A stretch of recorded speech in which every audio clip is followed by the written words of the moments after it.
Hello, good morning friends. आइए आपका channel ज्ञानोदयम में आपका स्वागत है। आज हिस्ट्री से संबंधित एक महत्वपूर्ण क्वेश्चन को डिस्कस करने जा रहे हैं, जिसका नाम है संथाल विद्रोह। और ये बीपीएससी मुख्य परीक्षा में हर साल अल्टरनेट करके पूछा ही जाता है। आप पिछले कई वर्षों के प्रश्न पत्र को उठा करके देख सकते हैं। तो आज का प्रश्न है, संथाल विद्रोह के कारण और इसके प्रभाव या परिणाम क्या हैं, इसी को बताना है। तो आइए इसके उत्तर प्रारूप को देखने का प्रयास करते हैं। अंग्रेजों ने जिस प्रक्रिया से भारत को उपनिवेश में बदलकर उसका शोषण किया, उसी प्रक्रिया ने उन कारणों को जन्म दिया जो उस सत्ता के खिलाफ शुरू हुए विभिन्न जन विद्रोहों में निहित थे। इन विद्रोहों में संथाल विद्रोह, जो 1855-56 में हुआ, सिंधु कान्हू के नेतृत्व में किया गया एक सशक्त विद्रोह था। इसके बाद दिखाना है कि विद्रोह का कारण क्या क्या था। तो आर्थिक कारण, राजनीतिक कारण, सामाजिक कारण, धार्मिक कारण। आप चाहें तो एक बिहार का छोटा सा मैप बना करके इसे राजमहल का क्षेत्र दिखा सकते हैं, संथाल परगना का क्षेत्र को दिखा सकते हैं, या फिर भारत का मानचित्र बना करके भी उसमें बिहार को इंक्लूड कर सकते हैं, या फिर बिहार और झारखंड के मानचित्र को मर्ज करके बनाएं और राजमहल का क्षेत्र को दिखा सकते हैं। नीचे में बिरसा मुंडा का क्षेत्र को भी दिखा सकते हैं। ये आप पे डिपेंड करता है कि आप कैसे एक मैप बना करके अपने उत्तर को अच्छा बनाएं और अधिक से अधिक अंक प्राप्त करने का प्रयास करें। तो मैं यही सजेस्ट करना चाहूँगी कि आप ज़रूर एक मैप डालें अगर इतिहास की क्वेश्चन है और आपको बिहार की मैपिंग आती है।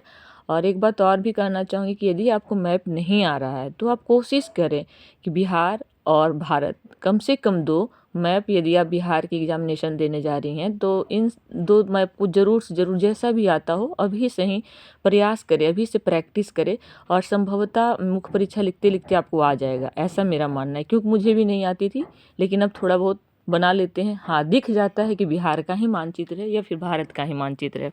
तो आप प्रयास जरूर करें और लगातार प्रैक्टिस करते रहे। किसी भी चीज़ को याद करना बहुत टफ होता है, क्योंकि एक समय के बाद आप उसे भूल सकते हैं। लेकिन जिस चीज़ को आप लगातार प्रयास करते रहेंगे तो आपके माइंड में कहीं ना कहीं जाकर के सेट हो जाता है। और जब कभी आपको मौका मिलेगा तो उन शब्दों को, वो शब्द आपके माइंड में क्लिक करते हैं और आप एक अच्छा आंसर लिख सकते हैं। ऐसा मेरे साथ भी बहुत बार हुआ है। इसलिए आप रटने के बजाय उसको समझने का प्रयास करें। और किसी चीज़ों को अगर आप 2-3 लोग आपस में पढ़ रहे हैं तो एक दूसरे को बोलें कि आप पढ़ करके सुनाओ। उससे क्या होता है कि सुना हुआ चीज़ ज़्यादा दिन तक याद होता है, संभवतः रटने की। इसलिए मेरा प्रयास यही रहता है कि आप लोग ईयरफोन, ब्लूटूथ की सहायता से जो भी वीडियो मैं बना रही हूँ उसे कान में लगा करके जब कहीं जा रहे हैं, रोटी बना रहे हैं, कुछ भी ऐसा काम कर रहे हैं, तब आप 2 से 3 बार आप इस क्लिप को देख लें या सुन लें, तो संभवतः बहुत अच्छे से आपको याद हो जाएगा। और यदि मेरा वीडियो अच्छा लग रहा हो तो आप अपना कमेंट ज़रूर दें। और उसके बाद अगर पूरा वीडियो ये चाहिए PDF, तो आप मुझे कमेंट करें कि मुझे पूरा क्वेश्चन का आंसर चाहिए, तो मैं आपको दे दूँगी। क्योंकि मेरा उद्देश्य यही है कि आप जो भी इस परीक्षा से संबंधित लोग हैं, जो अधिक से अधिक लोग लाभान्वित हों और जिसके लिए वो प्रयासरत है उसमें अच्छा परिणाम आपको मिल सके। तो आइए अब आगे बढ़ते हैं इसके आर्थिक कारण की ओर। तो आर्थिक कारण है, और मेरा कोशिश रहता है कि मैं हर क्वेश्चन को पैराग्राफ के बजाय पॉइंट वाइज बताऊं, क्योंकि पॉइंट वाइज चीज़ें बहुत ज़्यादा दिन तक याद रहता है और अच्छा भी लगता है। आर्थिक कारण में पहला पॉइंट है, भारतीय सूती बस से आकर्षित होकर जब ईस्ट इंडिया कंपनी भारत आई तो इसका उद्देश्य अधिक से अधिक धन कमाना था। दूसरा, अतः भू राजस्व भी आमदनी का प्रमुख साधन था। तीसरा, इसी के तहत 1793 ईस्वी में लॉर्ड कॉर्नवालिस ने संथाल क्षेत्रों में भी अस्थायी बंदोबस्त लागू कर दी। अब आप लोग एक चीज़ और गौर करेंगे कि जहां आपको कुछ चीज़ें लग रहा है कि इस चीज़ को महत्व देना चाहिए, उसे आप अंडरलाइन कर दें। जैसे इसमें देखिए 3 ऐसे चीज़ें, जैसे 1793 का अधिनियम, उसे आप अंडरलाइन कर दें, लॉर्ड कॉर्नवालिस को अंडरलाइन कर सकते हैं, अस्थायी बंदोबस्त को अंडरलाइन कर सकते हैं। तो इन सब चीज़ों को अभी से आदत डाल दें कि आपकी नज़र में क्या लग रहा है कि नहीं, इसे देखना ज़्यादा ज़रूरी है, उसे अंडरलाइन करने की आदत डाल दें। संथाल इससे परिचित नहीं थे। अब उन्हें सामूहिक कर को व्यक्तिगत कर में बदलकर उन्हें भूमि से बेदखल किया जाने लगा। कहने का तात्पर्य है कि पहले अगर किसी प्रकार के आदिवासी क्षेत्रों में कर लगाया जाता था तो उसे सभी लोग मिल करके देते थे, लेकिन इसके तहत अर्थात अस्थाई बंदोबस्त जब से लागू हो गया तब से क्या हुआ कि सामूहिक कर को बदल करके व्यक्तिगत कर में तब्दील कर दिया गया। अर्थात अब प्रत्येक एक व्यक्ति कर देगा, ना कि सारे व्यक्ति मिल करके। इनके जमीन को दिकुओं ने कम पैसे भी खरीदना शुरू कर दिया और संथाल ऋण के जाल में फंसते चले गए, जिससे उनके मन में असंतोष ने जन्म दिया।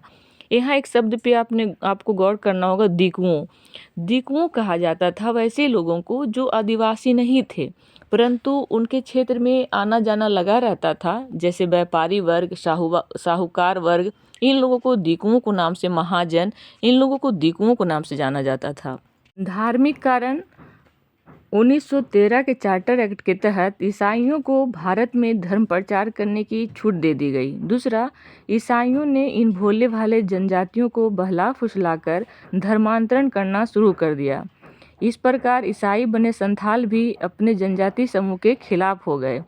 संथाल लोग पर्वतों, नदियों, स्थानीय देवताओं तथा मृतकों की पूजा करते थे, परंतु अंग्रेजों द्वारा रेल मार्गों, सड़क, पुल, पुलिया के निर्माण ने इनकी आस्था को चोट पहुंचाया। ये था धार्मिक कारण। सामाजिक कारण की यदि हम बात करें तो संथाल लोग बाहर से आए तथा इनकी ज़मीन पर बसना शुरू कर दिए तो संथालों ने इसका विरोध किया। अर्थात वही दिकुओं वाली बात को यहाँ बताया जा रहा है कि बाहरी लोग इनके आना जाना शुरू कर दिए और इनकी ज़मीनों को खरीदना शुरू कर दिया, और जिसका संथालों ने विरोध किया। ये दिक्कू, पुलिस, सभी लोग संथाली युवतियों के साथ दुर्व्यवहार करने लगे, उनका बलात्कार करते तथा हत्या कर देते। इसकी पुष्टि 1856 में कलकत्ता में छपे एक समाचार पत्र ने की है। कहने का तात्पर्य ये है कि जो दिक्कू होते थे इसमें केवल साहूकार, महाजन या व्यापारी वर्ग ही नहीं होते थे, बल्कि पुलिस वर्ग को भी शामिल किया जाता था। और ये लोग ऐसे प्रवृत्ति होते थे कि अधिक से अधिक ऋण देते थे, और संथाल भोले भाले लोग ऋण को चुका नहीं पाते थे। इस तरह वो ऋण के जाल में फंसते चले जाते थे। और पुलिस वर्ग लोग क्या करते थे, उनके यहाँ की युवतियाँ जो रहती थी, लड़कियाँ, महिलाएं जो होती थी, उनके साथ दुर्व्यवहार किया करते थे। ऐसा एक कलकत्ता में छपे एक अखबार से बातें सामने आई है। चौथा कारण है कि राजनीतिक कारण। संथाल अपनी जमीन तथा अपनी बहन बेटियों की फरियाद लेकर जिसके पास जाते वहाँ निराशा ही हाथ लगता। अंततः संथालों को न्याय, पुलिस, दिकुओं से नफरत ने आक्रोश को जन्म दिया। कहने का मतलब है कि वो जहाँ भी अपने फरियाद को लेकर के जाते तो फरियादी पर जो फैसला देने वाला होता था वो अपना फैसला को एक तरफा सुनाता, अर्थात संथाल के पक्ष में ना सुना करके जिसके खिलाफ संथाल लोग आरोप लेकर के जाते थे उसी के पक्ष में सुना देते थे। इस तरह क्या होता था कि संथालियों के मन में इन लोगों के प्रति जो विद्रोह था बढ़ता गया और अंततः तत्कालीन कारण के रूप में बाहर आ गया। तत्कालीन कारण था, इसके लिए दरोगा की हत्याकांड प्रकरण को माना जाता है, जिसमें मामूली चोरी के मामले में दरोगा की सहायता से जब संथालों को गिरफ्तार किया गया, इससे क्षुब्ध होकर संथालों ने दरोगा की हत्या कर दी।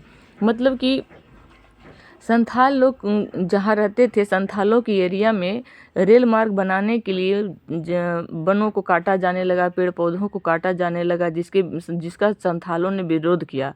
और इस तरह क्या हुआ कि एक संथाल जो वहाँ पे जो काम करवा रहे थे उस दरोगा की हत्या कर दी। तत्कालीन कारण नहीं रहे, और कहा जाता है कि इस विद्रोह के पीछे जो असंतोष छिपे थे उसका एक प्रमुख कारण आर्थिक शोषण था। अंग्रेजों द्वारा निर्धारित भूमि कर, दिकुओं का बढ़ता ऋणजाल, संथालों पर बढ़ता दबाव, जिसने इस विद्रोह को जन्म दिया। कह सकते उपयुक्त कारणों ने अंततः सुखद परिणाम का मार्ग प्रशस्त किया, जो इस प्रकार है। ये तो अब तक जो हमने बताया वो कारण रहे। अब कहते हैं कि कुछ भी होता है तो उसका चाहे अच्छा परिणाम होता है या बुरा परिणाम होता है, तो इसके लिए कुछ अच्छा परिणाम उभर करके सामने आया, जो इस प्रकार है। पहला, संथाल बाहुल क्षेत्र के लिए विशेष प्रशासनिक पद्धति के तहत भागलपुर एवं बीरभूम के कुछ क्षेत्रों को काटकर संथाल परगना जिला बनाया गया। दूसरा, यह नन रेगुलेशन जिले के रूप में था जहां समान कानून लागू नहीं थे। इस क्षेत्र में संथाल परगना टेनेंसी एक्ट लागू किया गया, जिसके तहत ग्राम प्रधान को मान्यता दी गई। ग्रामीण अधिकारियों को पुलिस संबंधी अधिकार दिए गए। संथाल क्षेत्र की सामाजिक व्यवस्था, जिसे मांझी कहा जाता था, मांझी व्यवस्था को पुनः बहाल किया गया। यह विद्रोह न सिर्फ जनजातीय आंदोलन में एक महत्वपूर्ण प्राथमिक कड़ी रही, बल्कि भारतीय राष्ट्रीय आंदोलन के विकास पर भी इसका प्रभाव पड़ा। कार्ल मार्क्स ने तो संथाल विद्रोह का भारत का प्रथम जनक्रांति की संज्ञा दी। समग्रतः कहा जा सकता है कि संथाल विद्रोह बाहरी अर्थात दिकुओं शोषकों के खिलाफ किया गया विद्रोह था, जिसने ब्रिटिश शासन को भी चुनौती दिया, जिसकी दायरा भी बड़ी नहीं थी। बावजूद इस विद्रोह ने आगे आने वाले विद्रोहों का मार्ग प्रशस्त किया तथा जिसका प्रभाव कालांतर के वर्षों में देखने को मिला। उत्तर प्रारूप मेरा यहाँ समाप्त होता है। आशा करती हूँ कि आप लोग इसे 2 से 4 बार देखेंगे और अच्छा लगे तो कमेंट जरूर करें। जय हिंद, जय भारत।